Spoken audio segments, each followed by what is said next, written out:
ॐ अज्ञानतिमिरान्धस्य ज्ञानाञ्जनशलाकया चक्षुरुन्मिलितं येन तस्मै श्रीगुरवे नमः। नमो विष्णुपादाय कृष्णप्रेष्ठाय भूतले श्रीमते भक्तिवेदान्त स्वामिनिति नामिने। नमस्ते सरस्वते देवे गौरवाणी प्रचारिणे निर्विशेष शून्यवादी पाश्चात्य देशतारिणे।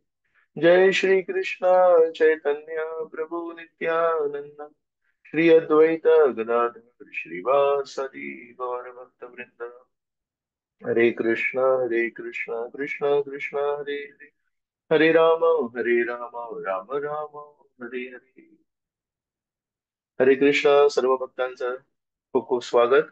आपण 9 दिवस श्री प्रल्हाद महाराज यांनी हिरण्यकश्यपूला उत्तर देताना जे नवविध भक्तीचा उल्लेख केला त्यावर आपण चर्चा करणार आहोत। आणि दररोज आपण सकाळी 7 वाजता भेटणार आहोत। आजचा आपला विषय आहे पहिली गोष्ट म्हणजे श्रवणम। तसं म्हणतात या जगामध्ये सर्वांना कान आहे, पण स्टॅटिस्टिक्स म्हणतात की 5% लोक यांना हिअरिंग लॉस आहे। तर त्या अनुषंगाने आजच्या जगामध्ये 430 मिलियन म्हणजे 4,300 लाख लोकांना नीट ऐकू येत नाही।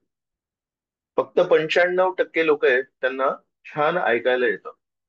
पण या 95% लोकांमध्ये किती लोकांना कृष्ण कथा ऐकायला मिळते? कदाचित 1%। तर आपण विचार करू शकतो की श्रीकृष्णांची कथा ऐकण्यासाठी किती मोठं सौभाग्य लागतं। बऱ्याचशा लोकांना कान नाही आहेत, बऱ्याचशा लोकांना कान असून ऐकू येत नाही, बऱ्याचशा लोकांना सगळं असूनही वैष्णव नाहीत कोणी आजूबाजूला श्रीकृष्णाबद्दल ऐकायला त्यांना शक्य नाही। संस्कृत भाषेमध्ये आपले जे इंद्रिय आहेत त्याचे 2 विभाग केले आहेत। एक आहे कर्मेंद्रिय आणि एक आहे ज्ञानेंद्रिय। तर ज्ञानेंद्रिय म्हणजे ज्याद्वारे आपण ज्ञान अर्जित करतो, कर्मेंद्रिय म्हणजे ज्याद्वारे आपण वेगवेगळ्या क्रिया करतो। तर ज्ञानेंद्रिय 5 आहेत: डोळे, नाक, आपले कान, आपलं मुख म्हणजे आपण जीभ आपली, त्याच्याने आपण रस आस्वादन करतो, आणि स्पर्श शक्ती त्वचेवर। आपण जर बघितलं की हे 5 ज्ञानेंद्रिय आहेत, आपण जे काही शिकलो या 5 गोष्टीतूनच शिकतो। पण विचार करा किती गोष्टी आपण डोळ्यांनी बघून शिकलोय। तर अनेक वेळा मराठीत एक म्हण आहे, जसं दिसतं तसं नसतं म्हणून जग फसतं। तर स्पष्ट आहे याच्यातून की डोळ्यांनी जे दिसतं ते अनेक वेळा योग्य नसतं, म्हणून डोळ्यांवर आपण जास्त विश्वास नाही ठेवू शकत। जिभेवर असा एक म्हणतात, एक जनरल रूल आहे, जे जिभेसाठी खूप छान आहे ते पोटासाठी छान नाहीये, तब्येतीसाठी छान नाहीये। आणि जे पोटासाठी तब्येतीसाठी छान आहे ते जिभेसाठी छान नसतं। म्हणजे जिभेवर पण आपण जास्ती we cannot rely on our tongue. आणि त्वचा, स्पर्शशक्तीतून काही गोष्टी आपण शिकलो असू, तर डोळ्यांनी जास्ती नाही शिकलोय आपण, उलट फसलोच आहे। मुखाने पण आपण फसलोच आहे, जिभेने। स्पर्शशक्ती काही जास्ती काय आपल्याला शिकायला नाही मिळालं, फक्त लक्षात येतं की कठोर काय आणि मऊ काय आहे। आणि नासिकेने आपण काय ज्ञान अर्जित केलंय या जगामध्ये, आपल्याला जे काही माहिती आहे त्याच्यातून किती ज्ञान आपण नासिकेद्वारे समजलोय। तर या 4ही गोष्टीतून आपण ज्ञान काही जास्ती शिकलो नाहीये।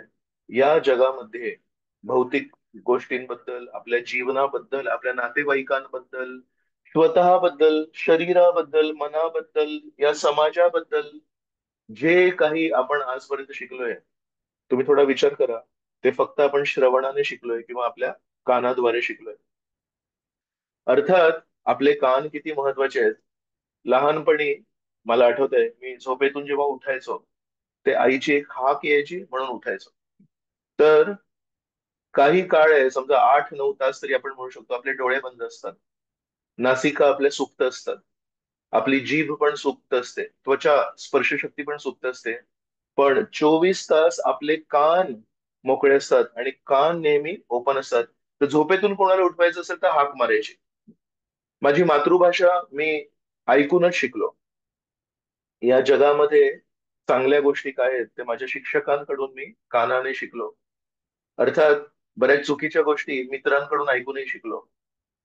या देशामध्ये काय चालू आहे ते वर्तमानपत्र, बातम्या वाचून किंवा आपण श्रवणम करून ऐकलो।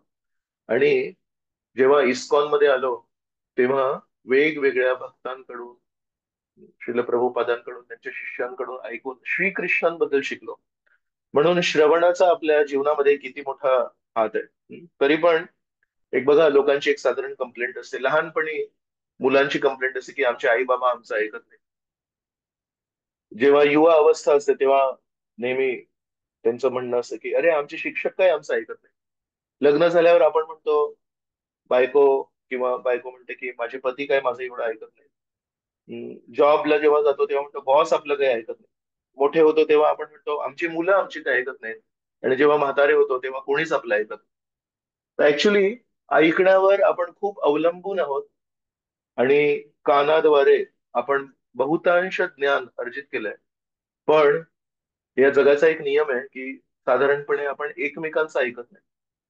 तर दोन विषमता तयार होत आहेत. एक म्हणजे जे काही आपल्याला शिकायचंय ते अधिकांश प्रमाणामध्ये आपल्याला कानांनी ऐकायचंय, तरच आपण शिकू शकतो.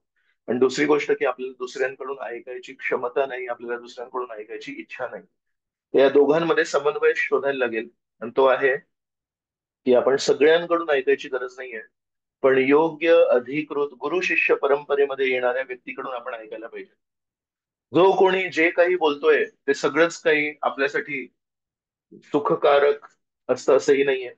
या जगामध्ये कोण कोण काय काय बोलत असतात, आणि आपल्याला सर्वांना माहिती आहे अनेक गोष्टी आपल्याला बाजूला ठेवायची कला शिकायला पाहिजे. जर आपण प्रत्येक गोष्टीला कानाद्वारे आपल्या मनामध्ये प्रवेश दिला तर त्रास होईल. तसंच अध्यात्मामध्ये पण बरेच लोक श्रीकृष्णांबद्दल बरंच काही बोलतायत, त्या सगळ्या गोष्टींना जर आपण ऐकलं तर आपल्या आध्यात्मिक जीवनामध्ये भूकंप येऊ शकतो. म्हणून आध्यात्मिक जीवनामध्ये जर भूकंप येऊ द्यायचा नसेल तर आपल्याला अधिकृत व्यक्तीकडून ऐकायचं. तर दोन विषमता मी बोललो. एक म्हणजे आपल्याला जे काही ज्ञान अर्जित करायचंय ते ऐकून करायचंय, पण दुसरी गोष्ट की आपण कोणाकडून ऐकायला तयार नाहीये. त्याचा समन्वय हे आहे. आपल्याला जर योग्य गुरु शिष्य परंपरेमध्ये श्रीकृष्णांचं ज्ञान योग्य पद्धतीने, योग्य भावनेने सांगणारा कोणी व्यक्ती असेल तर त्याच्या आपण ऐकायला पाहिजे. इकडून तिकडून आपण नाही ऐकायला. श्रीमद भागवतामध्ये परीक्षित महाराज शुकदेव गोस्वामींना विनंती करतात की मला मार्गदर्शन करा. आणि अनेक वेळा शुकदेव गोस्वामी त्या प्रश्नांची उत्तरं देताना त्यांनी इतर व्यक्तींकडून काय ऐकलंय याचा उल्लेख करतात. उदाहरणार्थ, दुसरा स्कंद जेव्हा संपतो तेव्हा हे काही प्रश्न विचारतात परीक्षित महाराज. त्याचं उत्तर देताना काय म्हणतात ते म्हणतात, एकदा विदुर आहेत ते मैत्रेय ऋषींना भेटले. आणि मैत्रेय ऋषींना भेटण्यापूर्वी उद्धवाला भेटले. उद्धव म्हणाले की मी तुम्हाला मार्गदर्शन नाही करू शकत, मी तुमच्यापेक्षा वयाने लहान आहे, तर तुम्ही कृपया मैत्रेय ऋषींकडे जा. मग विदुर मैत्रेय ऋषींकडे गेले आणि मग मैत्रेय ऋषींनी त्यांच्या प्रश्नांची उत्तरं दिली. तर मैत्रेय विदुर संवाद हा पूर्ण तिसरा आणि चौथा स्कंद आहे. दोन पूर्ण स्कंद हे मैत्रेय विदुर संवाद आहे. जे शुकदेव गोस्वामी सारखे उत्कृष्ट भक्त, काल पण आपण चर्चा केली, आईच्या पोटातून 13 वर्ष बाहेर नाही आले, माया अधीन त्यांना व्हायचं नाहीये. पण हे व्यक्ती जेव्हा त्यांना प्रश्न विचारतात तेव्हा म्हणतात, एक मिनिट, मी जे ऐकलंय ते तुम्हाला सांगतो. 6व्या स्कंदाच्या शेवटी शेवटी पण एक असं वर्णन येतं की विष्णू हे नेहमी देवतांची बाजू घेतात का. तर परीक्षित शुकदेव गोस्वामींना हा प्रश्न विचारतात. आणि तेव्हा शुकदेव गोस्वामी एक संभाषण सांगतात त्यांना. हाच प्रश्न तुझ्या आजोबांनी, युधिष्ठिराने नारद मुनींना पण सांगितलं होतं, आणि तेव्हा नारद मुनींनी काय उत्तर दिलं होतं ते मी तुला सांगतो. आणि 7वा स्कंद जो आहे, नरसिंहदेव हे अवतार घेतात आणि आपल्या शत्रूच्या मुलाची रक्षा करतात. तर मग जर आपल्या शत्रूच्या मुलाची रक्षा करणारा कोणी व्यक्ती आहे तर तो कधी एकाच बाजूने कधी लढेल का, तर म्हणून नाही. विष्णू हे कधी पण कोणाची बाजू नाही घेत. विष्णू हे नेहमी योग्य तो निर्णय घेतात. हे तत्व सिद्ध करण्यासाठी शुकदेव गोस्वामी यांनी युधिष्ठिर नारद मुनी संवाद, अर्थात शुकदेव गोस्वामी इतके 11वा स्कंद, उद्धव गीता 11व्या स्कंदामध्ये पण श्रीकृष्णांनी उद्धवाला जो संदेश सांगितला तो शुकदेव गोस्वामी परीक्षिताला सांगतात. तर 3 उदाहरणं दिले ज्यामध्ये शुकदेव गोस्वामी सारखे उच्च भक्त, जे जन्माच्या सुरुवातीपासून मायातीत आहेत, त्रिगुणातीत आहेत, पण त्यांना पण जेव्हा प्रश्न विचारले तेव्हा त्यांनी असं नाही म्हटलं नाही नाही मी सांगतो तुला उत्तर. त्यांनी काय सांगितलं, मी माझ्या गुरूंकडून जेव्हा शिकवण ऐकली तेव्हा त्यांनी मला मैत्रेय विदुर संवाद सांगितला, युधिष्ठिर नारद मुनी संवाद सांगितला, कृष्ण उद्धव संवाद सांगितला. तर ते मी सांगतो.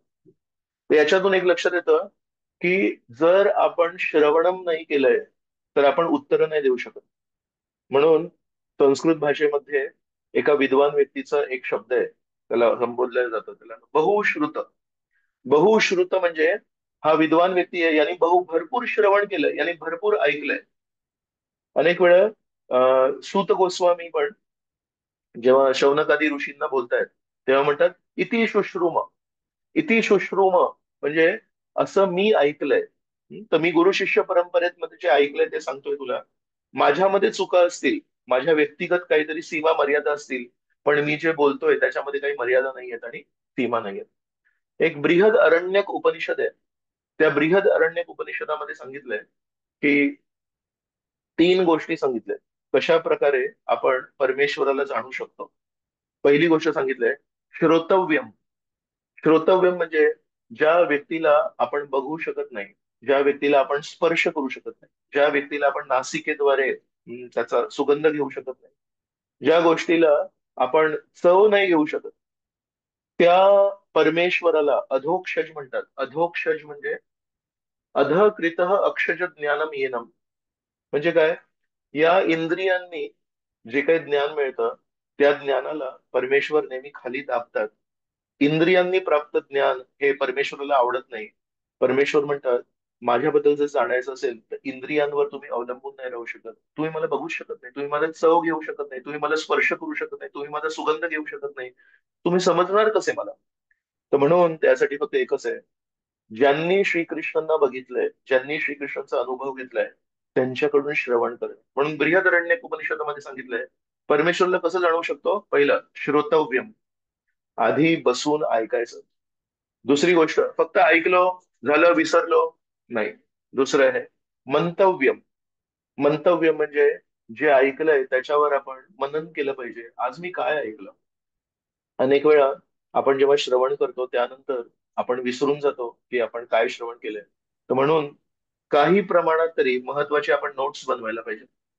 पूर्ण प्रवचनातला कदाचित आपल्याला हृदयस्पर्श नाही होत, पण कमीत कमी एक दोन मुद्दे तरी आपण नोट्स मध्ये लिहून ठेवायला पाहिजे. आणि नंतर कधीतरी ती जी महत्वाचे मुद्दे लिहिलेली जी डायरी आहे किंवा नोटबुक आहे, ते जेव्हा आपल्याला मोकळा वेळ असतो तेव्हा ते उघडून बसायला पाहिजे. रोज कमीत कमी 5 ते 10 मिनिटं जरी आपण मनन केलं, आपण काय श्रवण केलं, आपण काय ऐकलं, तर त्याच्याने त्याच्यावर मनन करून ती शिकवण जी आपल्याला गुरु शिष्य परंपरेमध्ये इतकी दुर्मिळ आणि आपलं इतकं मोठं सौभाग्य आहे, पण जर आपण त्याच्यावर मनन नाही केलं तर तो फक्त कानाला वारा लागू शकतो. तर म्हणून मंतव्य.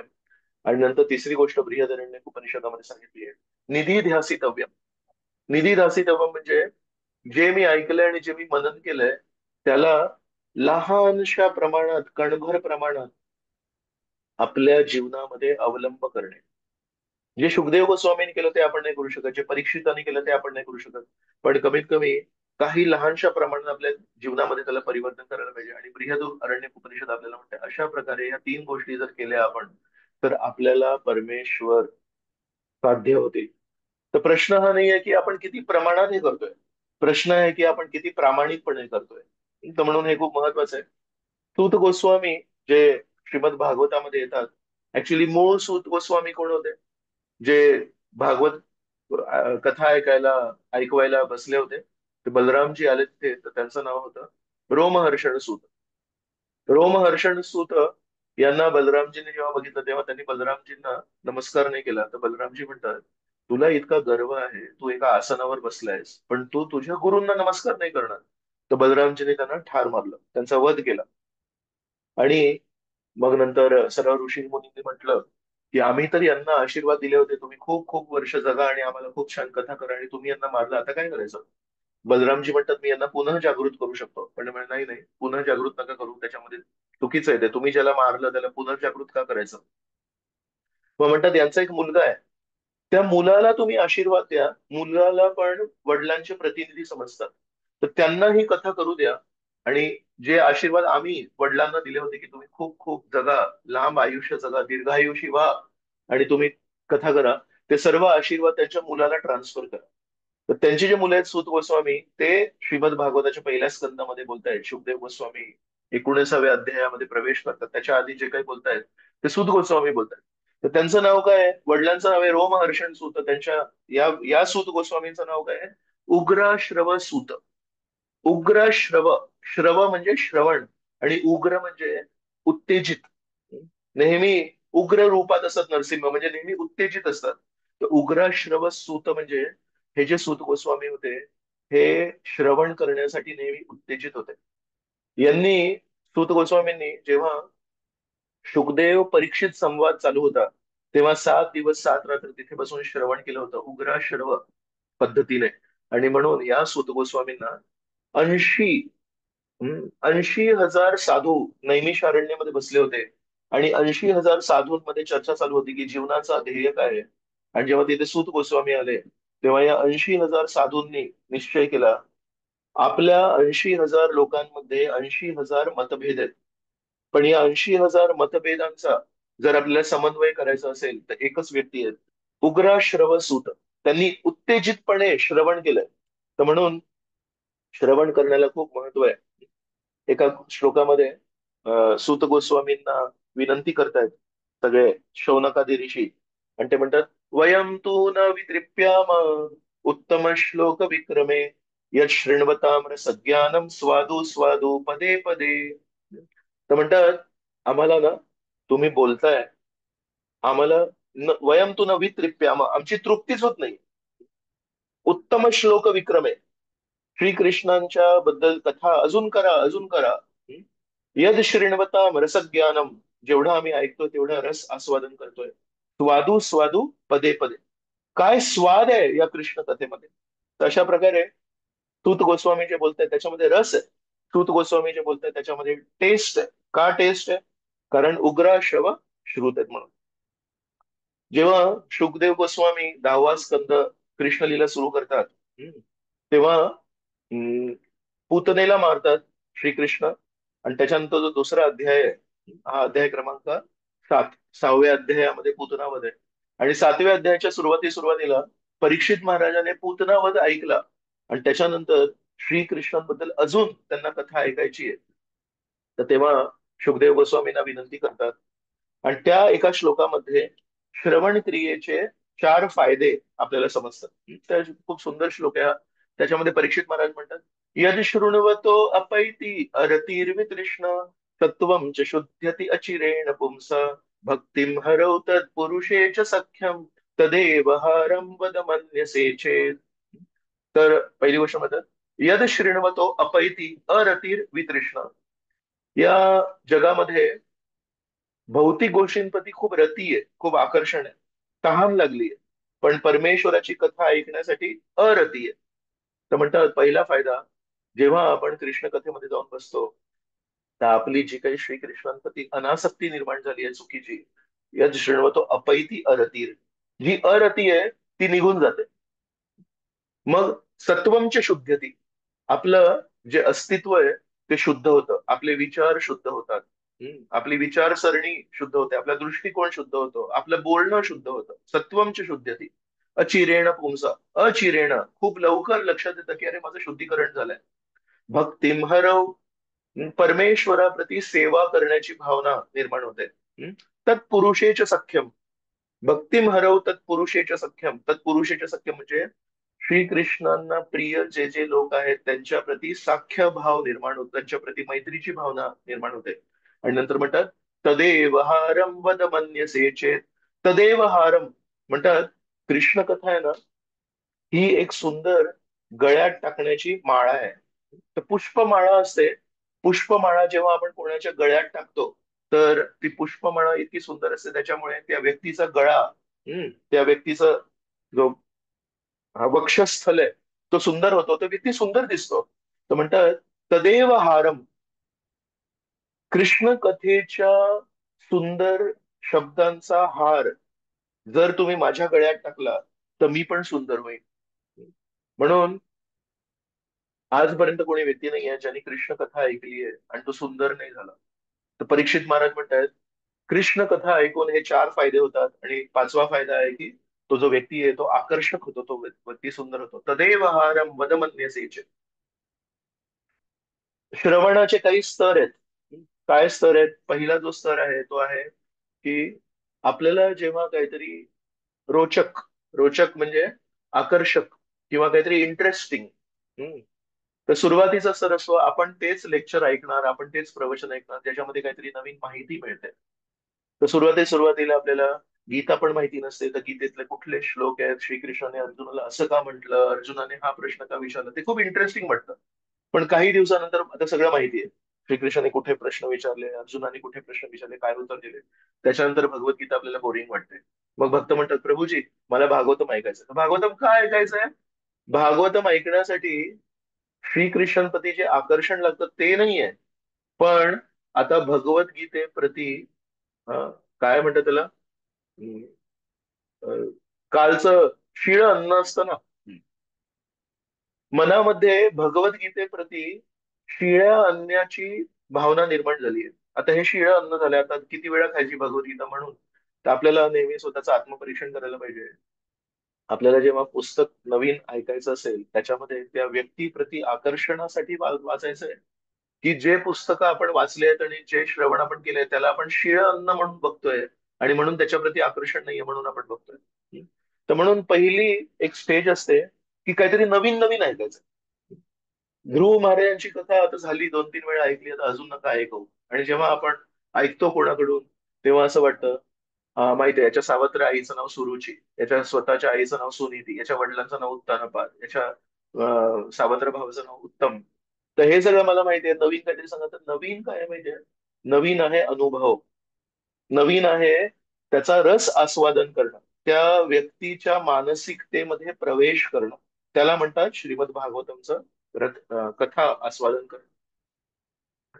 परमपूज्य राधानाथ स्वामी महाराजांना मागच्या वर्षी एका क्लासमध्ये राधेश्याम प्रभूंनी प्रश्न विचारला की, महाराज तीच तीच पुस्तकं किती वेळा ऐकायची, तीच तीच पुस्तकं किती वेळा वाचायची, तेच तेच गोष्टी किती वेळा आपण श्रवण करायचे, तर झालं. तर तेव्हा परमपूज्य राधानाथ स्वामी महाराजांनी खूप छान उत्तर दिलं.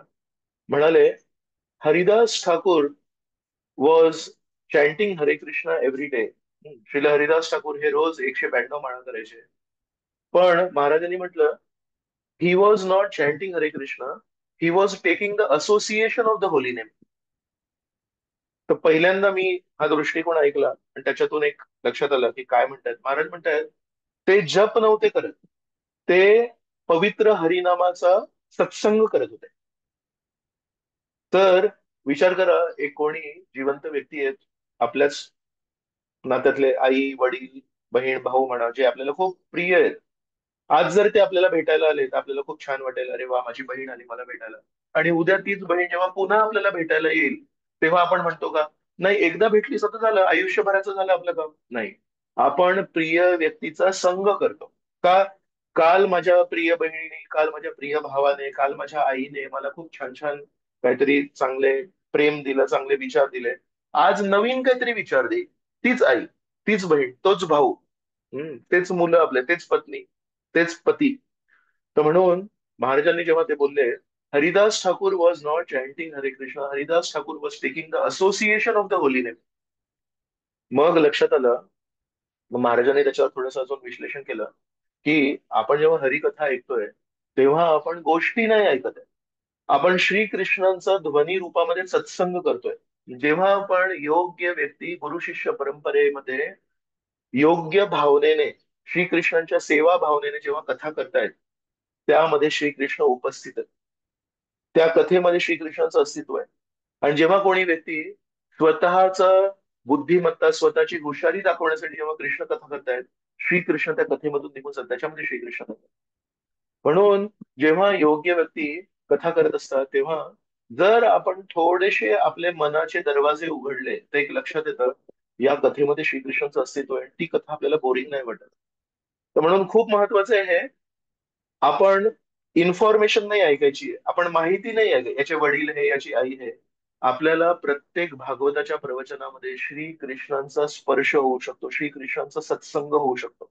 आणि म्हणून या भावनेने जेव्हा आपण आपल्या आईला भेटतो की नाही, आईचा संग करायचा, आई प्रेम करते माझ्यावर, आईचा माझ्यावर स्नेह आहे, कुठला दिवस आहे जेव्हा मी आईला सांगेन, आई आता तुझा संग खूप झाला, आता मला बोर होता, आता शिळं अन्न झालं तुझा संग. तशा प्रकारे आपल्याला श्रीकृष्णांना विनंती करायची आहे, तू माझा खरा मित्र, तू माझा खरा हितचिंतक, आणि तू प्रत्येक भागवत प्रवचनामध्ये उपस्थित असतोस, पण मी कधी तुझा सत्संग करण्यासाठी तयार नसतो. मी विचार करतो की आजचं प्रवचनचा टॉपिक काय आहे. आज ध्रुव महाराजांची कथा आहे का, मग मला नाही यायचंय. कारण ध्रुव महाराजांची कथा मला माहिती आहे. प्रल्हादाची कथा आहे का, मी नरसिंहा मूवी बघितला, मला आता प्रल्हादाची कथा ऐकायची नाहीये. मला सगळं माहिती आहे, त्याच्या आईचं नाव काय, त्याच्या मामाचं नाव काय, त्याच्या बाबांचं आणि त्याच्या आत्याचं नाव काय. तर पहिला जो स्तर असतो श्रवणाचा, तो असतो माहिती गोळा करणे. हम्म? आणि तो काही चुकीचा नाहीये. आपल्याला सुरुवातीला माहितीच आकर्षक असते, पण त्यानंतर आपल्याला दुसऱ्या स्तराला स्थानांतरित होणं गरजेचं आहे, जिथे आपण श्रीकृष्णाचा सत्संग करायला शिकतो. प्रत्येक वक्ता त्याच्या त्याच्या स्वतःच्या वैयक्तिक पद्धतीने श्रीकृष्णांना स्पर्श करतो. त्याच्या त्याच्या भावनेनुसार, कोणी वात्सल्य रसात असेल, कोणी सख्य रसात असेल, कोणी दास्य रसात असेल, पण प्रत्येक व्यक्ती आपापल्या भावनेप्रमाणे श्रीकृष्णांची सेवा करतोय आणि श्रीकृष्णांना स्पर्श करतोय. आणि त्या त्या व्यक्तीकडून आपण जेव्हा ऐकू, तेव्हा त्या त्या भावना आपल्याला त्या व्यक्तीच्या मुखातून जेव्हा आपण ऐकू, तेव्हा त्याच्या भावना आपल्याला पण स्पर्श होऊ शकतात. तर म्हणून जेव्हा आपण कथा ऐकतो, तेव्हा नाव, व्यक्तीचे नाव, त्या जागेचे नाव याच्यापेक्षा महत्वाचे आहे तो वक्ता जेव्हा बोलतोय तेव्हा तो काय भावना सांगतोय. तर श्रीमद भागवताचं श्रवणम, भगवद्गीतेचं श्रवणम, हे माहिती श्रवणम नाहीये, हे भावना श्रवणम. तर हे खूप महत्वाचं आहे की आपल्याला हळूहळू आपला स्तर उंच करण्याची गरज आहे. कधी कधी मी बघतो, भक्त लोक विचारतात, भक्तांना सांगितलं की आज चला जाऊया का कार्यक्रमाला किंवा भागवतम क्लासला. मग तेव्हा कधी कधी भक्त विचारतात, आज स्पीकर कोण आहे, आजचा वक्ता कोण आहे. तर एका सिनियर डिवोटीला मी हा प्रश्न विचारला होता, की कधी कधी असे डिवोटीज विचारतात की आजचा स्पीकर कोण आहे, आजचा वक्ता तरच मी येणार, त्याच्यावर अवलंबून आहे. तर त्या सिनियर डिवोटीने मला प्रश्न विचारला, तू जेव्हा भगवंताचं दर्शन करायला जातोस आणि कोणी म्हणतं चला आता मंदिरात जाऊन दर्शन करूया, तेव्हा तू कधी विचारतोस का की आज ड्रेसिंग कोणी केलंय. तर मला इतकं ते स्पर्श झालं, आज ड्रेसिंग कोणी केलंय हे आपण विचारतो का. तर माहितीये आपल्याला पण, कोणाकोणा भक्तांच्या पुजारीच्या हातामध्ये कला असते आणि खूप छान फेटा बांधतात जगन्नाथ बलदेव सुभद्रांचा. कधी कधी बघतो तर आपण साधा फेटा असतो, काही काही भक्तांची एक फिक्स स्टाईल आहे. दर आठवड्याला ते तसेच असतात, असा फेटा असतो आणि एक अशी ती मोत्यांची माळ असते. सो जस्ट बिकॉज ते पुजारी फिक्स्ड स्टाईलने ड्रेसिंग करतायत, किंवा कोणी पुजारी साधं ड्रेसिंग करतायत, किंवा कोणी पुजारी खूप उत्कृष्ट ड्रेसिंग करतायत, त्यामुळे आपण दर्शन करतो का. नाही. आपण मंदिरात जातो, कोणीही ड्रेसिंग करू दे, आपलं लक्ष असतं जगन्नाथ बलदेव सुभद्रांकडे. तो फेटा थोडासा साधा असेल, माळा थोडीशी साधी असेल तरी चालेल. तशा प्रकारे आपण पण श्रीमद भागवताच्या प्रवचनामध्ये ड्रेसिंग, म्हणजे कुठले उपमा त्यांनी नवीन नवीन सांगितले, नवीन नवीन उदाहरण दिले, त्याच्याकडे आपण जास्ती लक्ष नाही द्यायला पाहिजे. ऍक्च्युली त्या कथेमध्ये जगन्नाथ बलदेव सुभद्रा उपस्थित आहेत, त्या कथेमध्ये राधाकृष्ण उपस्थित आहे, त्या कथेमध्ये गौरनिताई उपस्थित आहे. तर ज्यांचं लक्ष भगवंतांकडे आहे, त्यांना ड्रेसिंग एवढं काही फरक नाही पडत, रोज मंदिरात जाणार आणि दर्शन करणार. तसेच जे भक्त श्रीकृष्णांना गाठण्याचा प्रयत्न करतायत, ते हा प्रश्न नाही विचारत की आज कथा कोणाची, ते म्हणतात आज शनिवार आहे का, शनिवारच्या संध्याकाळच्या कार्यक्रमाला आपण जायला पाहिजे. तर म्हणून श्रीकृष्ण हे कथेमध्ये उपस्थित आहेत आणि त्या श्रीकृष्णांना स्पर्श करणे हे आपलं कर्तव्य आहे. एकदा एक सैन्यातले एक कुठे आर्मी जनरल होते, त्यांचं नाव होतं कुंदन लाल म्हणून. तर हे कुंदन लाल श्रील भक्ती सिद्धांत सरस्वती ठाकूर यांना भेटायला आले, आणि त्या चर्चेमध्ये भक्ती सिद्धांत सरस्वतींनी कुंदनलाल आर्मी जनरल यांना एक खूप छान उदाहरण दिलं. म्हणाले, जेव्हा तुम्ही युद्ध करता, कसे साधू आहेत बघा भक्ती सिद्धांत सरस्वती आणि एसी भक्तिवेदांत स्वामी प्रभुपाद, काय काय उदाहरणं देतात. म्हणाले, जेव्हा युद्ध होतं तेव्हा तुमचे हेलिकॉप्टर असतो, तो गुप्त पद्धतीने उडतो, आणि त्याच्यामध्ये 50-60 सैनिक सगळे बंदूक वगैरे घेऊन रेडी असतात, आणि तो गुप्त पद्धतीने उडतो आणि कुठेतरी जाऊन उतरतो. आणि उतरल्यावर एका क्षणामध्ये त्याच्यातून सगळे ते 50-60 सैनिक बाहेर येणार बंदुका घेऊन, आणि आपलं काम फत्ते करणार, बरोबर. तर म्हणाले, तसेच जेव्हा शुद्ध भक्त बोलतात तेव्हा गुप्त पद्धतीने त्यांच्या मुखातून अनर्थनाशक चुकीचे विचार नाशक तत्व बाहेर पडत असतात. ऑफकोर्स जेव्हा श्रीकृष्णांमध्ये प्रेम निर्माण होतं, तेव्हा आपोआप त्याचा साईड इफेक्ट आहे की आपले अनर्थ नष्ट होतील.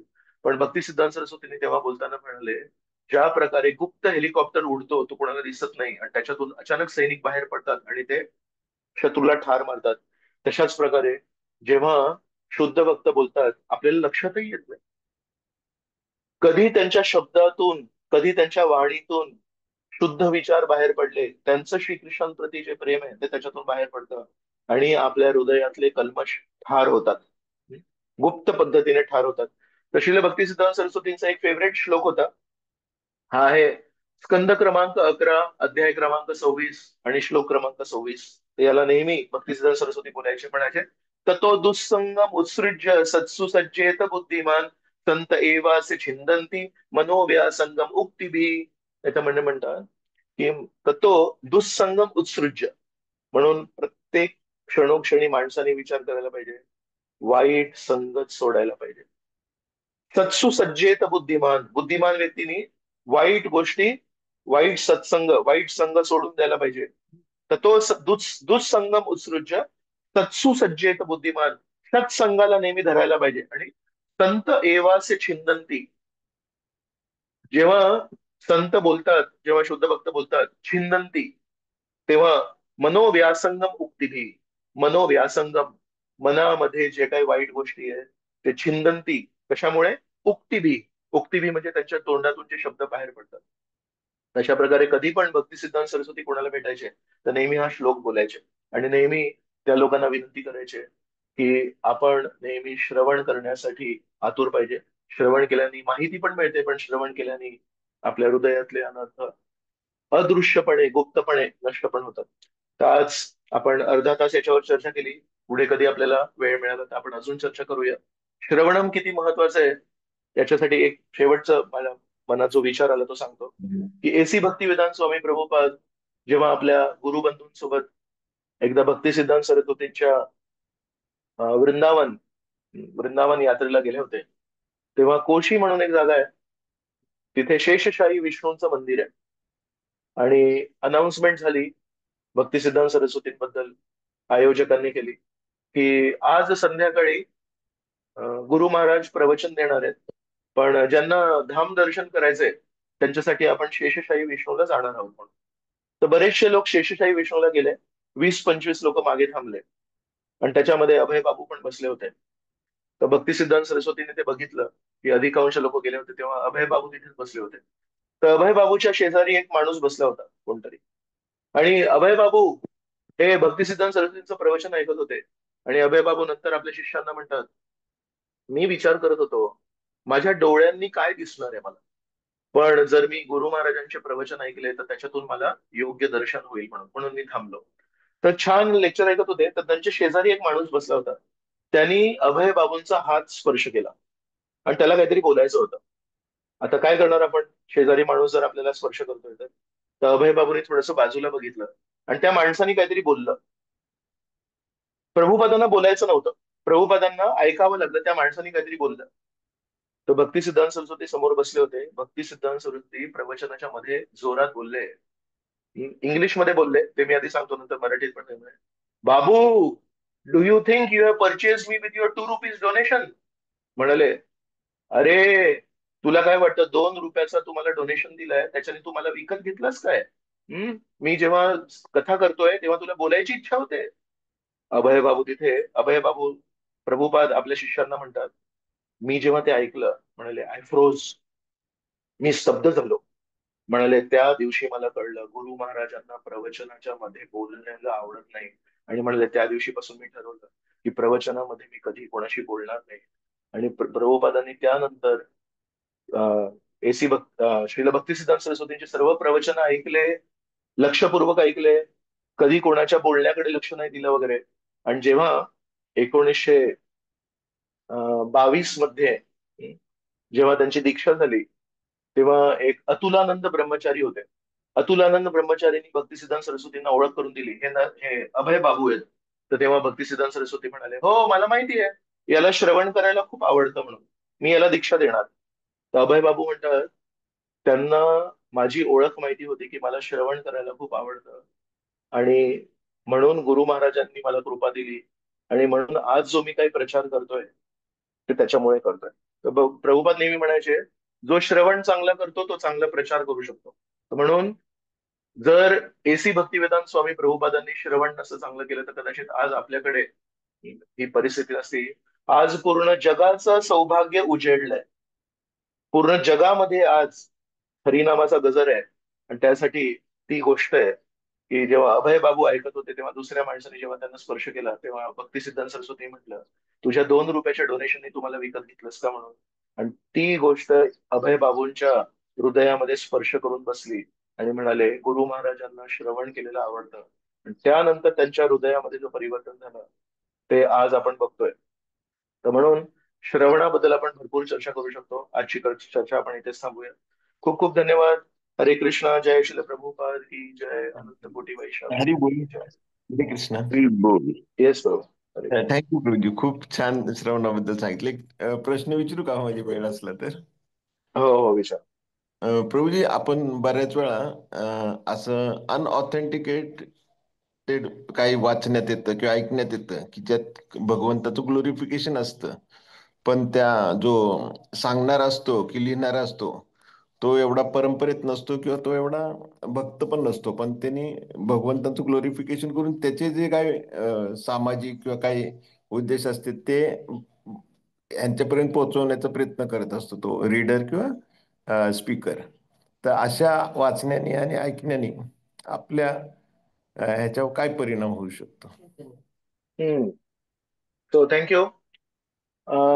हे आहे ना चैतन्य चरितामृतामध्ये तो श्लोक आहे, ब्रह्मांड भ्रमिते कोण भाग्यवान जीव, गुरु कृष्ण प्रसादे पाय भक्ती लता बीज. हम्म? तो श्लोक तुम्ही शोधून काढा. आणि त्या श्लोकाचं जे तात्पर्य आहे कमीत कमी 3-4 पानाचं तात्पर्य आहे. आणि त्याच्यामध्ये प्रभुपाद काय सांगतात ते सांगतो तुम्हाला. की जेव्हा आपण शुद्ध भक्ताला भेटतो तेव्हा तो शुद्ध भक्तीचं बीज आपल्या हृदयामध्ये पेरतो. आणि त्याच्यानंतर प्रभुपाद लिहितात, या जगामध्ये भरपूर प्रकारचे बीज आहेत. शुद्ध भक्तीचंच बीज नाहीये. म्हणतात कर्मवादाचा पण बीज आहे. निर्विशेषवादाचा पण बीज आहे. सकाम कर्मांचा जी विचारधारा आहे त्याचं पण बीज आहे. तर तो जो तात्पर्य जर तुम्ही वाचला तर प्रभुपाद म्हणतात, आपण जसं ऐकू तसे बीज आपल्या हृदयामध्ये पेरले जातात. जर आपण गुरु शिष्य परंपरेमध्ये जो व्यक्ती कधी इकडचं तिकडचं नाही बोलत, केवळ तो श्रीकृष्णाची स्तुती करतो त्याचं ऐकलं तर शुद्ध भक्तीचं बीज पेरलं जाईल. आणि जशा प्रकारे आपण तुम्ही सत्य परिस्थिती वर्णन केली की काही लोक आहेत जे इकडचं तिकडचं भरपूर बोलतात आणि त्याच्यामध्ये श्रीकृष्णांचा उल्लेख लोणच्यासारखा असतो. तर डाळ भात त्यांचे विचार असतात, समाजामध्ये असं पाहिजे हे पाहिजे ते पाहिजे. आता त्याला मान्यता देण्यासाठी काय म्हणणार, श्रीकृष्णांनी पण असं म्हटलंय. तर डाळ भात त्यांचा विचार आहे आणि चटणी आणि लोणचं श्रीकृष्णांचे विचार आहेत. आणि आपले आचार्य म्हणतात की डाळ भात श्रीकृष्णांचे विचार पाहिजे. आणि ते कधी कधी आपल्याला पचत नाहीत कारण श्रीकृष्णांचे विचार अतिशुद्ध आहेत. तर थोडंसं समजून घेण्यासाठी काही उदाहरणांची चटणी आणि काही उपमांचं लोणचं पाहिजे. तर हा फरक आहे. तर त्या तात्पर्यामध्ये प्रभुपाद म्हणतात फक्त शुद्ध भक्तीचा बीज नसतो, बाकीचे पण बीज असतात. तर काय म्हणू, संक्षिप्त संक्षिप्त पद्धतीने तुम्हाला उत्तर हे आहे की जेव्हा आपण अशा व्यक्तींकडून ऐकू तेव्हा शुद्ध भक्तीचं बीज आपल्या हृदयामध्ये रोवलं नाही जाणार. सकाम कर्म, निर्विशेषवाद, हम्म, अजून बाकीचे शून्यवाद, हे सगळे जे फिलॉसॉफीज आहेत जे श्रीकृष्णांची सेवा सोडून मला सगळं काही करायचंय, ते सगळे बीज आपल्या हृदयामध्ये पेरले जाणार. तर तो जो श्लोक नंबर आहे तो मी नंतर सांगेन लोकेश्वर कृष्ण प्रभूंना. आणि प्रत्येकाकडे जर चैतन्य चरितामृत असेल किंवा कोणा मैत्रिणीकडे मित्राकडे असेल तर कृपया तो तात्पर्य वाचा. खूप सुंदर एवढा फिलॉसॉफिकल तात्पर्य आहे तो प्रभुपादांनी. गुरु कृष्ण प्रसादे पाय भक्तिलता बीज, त्या बीज शब्दावर प्रभुपादांनी कमीत कमी 2 पॅरेग्राफ लिहिले. त्याच्यामध्ये तुमच्या प्रश्नाचं उत्तर. Okay Prabhuji. Thank you Prabhuji, thank you. अरे वा. अजून कोणाला काही जिज्ञासा. अं, मला एक शेअर करायचं आणि एक विचारायचं आहे प्रोजी. शेअर असं येस. करायचं होतं की तुम्ही जे मगाशी सांगितलं ना की पॉइंट लिहून ठेवायचे. सो एक भक्त सांगत होते, एवढं छान वाटलं की ते जाता येता हिअरिंग करतात ना बॉम्बेमध्ये. तर ते म्हणाले की मला एखादा पॉइंट आवडला तर सिग्नल पाशी जेव्हा गाडी थांबते त्याला he is to like note down the point. खूप छान वाटलं होतं ऐकून. आणि एक विचारायचं होतं की आजकाल कलियुगामध्ये कसं ना मती आपली कमी कमी होत चालेल. तो किती ऐकलं ना तरी तेवढं रिटेन होत नाही, लक्षात राहत नाहीत सगळ्या गोष्टी. सगळ्या तर नाहीच, पण लिहून ठेवतो ठीक आहे, एक दोन चार काही पॉइंट्स लिहून ठेवले, पण तरी सुद्धा तेवढं आपल्या लक्षात राहत नाही तेवढ्या गोष्टी. तरी मग आपण परत एक एक क्लास परत ऐकायचंय का काय केलंय का ना, काय करायचं अशा वेळेला आता? येस, खूप छान प्रश्न विचारला तुम्ही प्रत्यक्ष परिस्थितीला अनुसरून. मी काय करतो माहितीये, पूर्ण लेक्चर जेव्हा आपण ऐकतो त्यातलं एकच पॉइंट, तर लेट स्टार्ट स्मॉल, लहान आपण सुरुवात करूया. पूर्ण प्रवचनातून जेव्हा आपण प्रवचनाला बसतो, प्रवचन जेव्हा सुरू होतं, चर्चा सुरू होते, तेव्हा आपण म्हणायचं आजच्या पूर्ण प्रवचनातून आम्ही फक्त एकच पॉइंट घेणार आहे. इथे तर पूर्ण दुकान उघडलंय, पण त्या दुकानातून मी फक्त एकच वस्तू घेणार आहे, मी 10 वस्तू नाही घेणार आहे. तर हा आपण निर्धास्त करायला पाहिजे, संकल्प करायला पाहिजे. आणि त्या एका वस्तूसाठी आपण तो पूर्ण प्रवचन कसं ऐकू. आज या पूर्ण प्रवचनातून मला एकच वस्तू घेऊन जायची, एकच विचार घेऊन जायचा आहे. तर आपण किती लक्षपूर्वक ऐकू आणि खरोखर प्रामाणिकपणे त्या सर्व गोष्टी ज्या आपण ऐकल्या त्याच्यातून एकच विचार घेऊन जा. आणि त्याच्यावर प्रवास करताना, गाडी चालवताना किंवा थोडा मोकळा जर वेळ असेल तर त्याच्यावर थोडं तरी मनन करा, 5 मिनिटं मनन करा. मनन केल्याने काय होतं माहितीये, तो जो विचार जो ऐकलाय तो आता फक्त ध्वनी रूपात नाही राहिला, तो हृदयामध्ये कुठेतरी जाऊन बसतो, कारण मनन केलं. याचा अर्थ काय? आणि हो, एकदा पूर्वी पण एका लेक्चरमध्ये मी ऐकलं होतं की हे महत्वाचं आहे, आज त्याला पुन्हा एकदा शिक्कामोर्तब झाला. तर अशा प्रकारे जरी त्याचे जे डिटेल्स आहेत की हे वाक्य कोणी कोणाला म्हटलं ते नाही माहिती, पण तो जो तत्व आहे तो कुठेतरी हृदयात जाऊन बसेल आणि त्याच्याने आपलं परिवर्तन होईल. एक दिवस उदाहरण देतो. आज आपण ऐकलं की ते आर्मी जनरलला भक्तिसिद्धांत सरस्वतीने ते उत्तर दिलं हेलिकॉप्टरचं. तर त्या आर्मी जनरलचं जे नाव आहे ते कदाचित आपण 2 आठवड्यांनी विसरून जाऊ, पण ही जी उपमा दिली त्यांनी की जेव्हा साधू बोलतात तेव्हा गुप्त पद्धतीने सैनिक बाहेर पडत असतात आणि आपल्या हृदयातल्या कल्मशांना ते ठार मारतात, ती कन्सेप्ट जरी आपल्या हृदयामध्ये जाऊन बसली तरी सफिशियंट आहे. तर अशा प्रकारे कोणी कोणाला म्हटलं ते जाणून घेण्यासाठी, ते समजून घेण्यासाठी कधी कधी वेळ लागतो. ते सगळे फॅक्ट्स अँड फिगर्स आपल्याला कधी कधी लक्षात नाही राहत, पण कमीत कमी त्या या व्यक्तीने या व्यक्तीला काय बोललं ते जरी हृदयामध्ये जाऊन बसलं तर आपलं चित्त परिवर्तन होईल, आपला दृष्टिकोन परिवर्तन होईल आणि खरोखर आपण शुद्ध भक्तीच्या मार्गावर अग्रेसर होऊ. So I feel names of people are not important, name of place is not important, but त्या ठिकाणी तत्व काय मांडला, विचार काय मांडला ते महत्वाचं आहे. आणि जसं आपलं वाचन वाढतं तसं कुठे कुठल्या परिस्थितीमध्ये कोणी कोणाला काय बोललंय तो रेफरन्स टू कॉन्टेक्स्ट पण येतो. पण सुरुवातीला कमीत कमी आपण याच्यावर फोकस करायला पाहिजे की तत्व काय होतं आणि त्याच्यावर मनन करायला पाहिजे. एकच गोष्ट घ्यायची माझी प्रवचनातून आणि हळूहळू जशी ती सवय लागते तसंच 1 2 3 आपली कॅपॅसिटी पण वाढत जाते. पण सुरुवातीला एकाने सुरुवात केलेली चांगली आहे. Very good. Yes yes yes, thank you ब्रोजी, एकदम practical. Thank you. Thank you so much. Thank you. Hare Krishna. हरे कृष्ण. हरी हरी बोल. सर्वांचे धन्यवाद. पार्टिसिपंट्स आज 100+ होते, 100 होते.